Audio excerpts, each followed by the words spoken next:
বন্ধুরা, আজকে আমাদের বাড়িতে মটরশুঁটির কচুরি হচ্ছে। কিভাবে বানাচ্ছি তোমাদের সাথে শেয়ার করব। চলো দেখা যাক। প্রথমে এই মটরশুঁটিগুলো ছাড়িয়ে নেব। মটরশুঁটি ছাড়ানো কমপ্লিট। মটরশুঁটিগুলো দিয়ে দেবো। একটু আদা দিলাম আর একটু কাঁচা লঙ্কা দিলাম। এরপরে এটা বেটে নেবো। বাটা কমপ্লিট। তেল গরম হয়ে গেছে। এরপর তেলের মধ্যে অল্প একটু ময়দা ছড়িয়ে দেবো।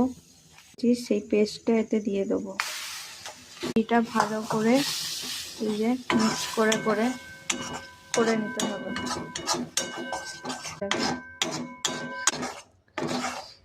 এবার ভাজা মশলাটা দিয়ে দেবো। একটু জল জল পাড়াই রাখছি, কারণ এইটা আবার ময়দার সাথে মাখা হবে। রিমা এইটা ময়দার মধ্যে ঢেলে দিচ্ছে। এবার একটু গরম জল করতে মা এবার ময়দাটা মাখছে।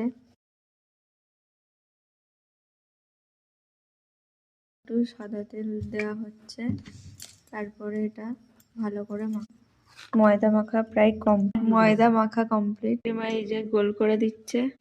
শাশুড়ি মা এক একটা করে লেই বেলে নিচ্ছে।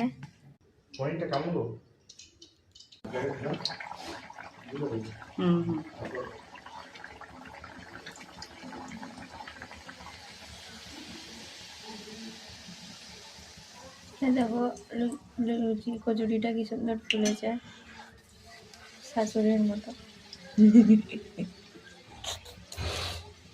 কচুরি কমপ্লিট।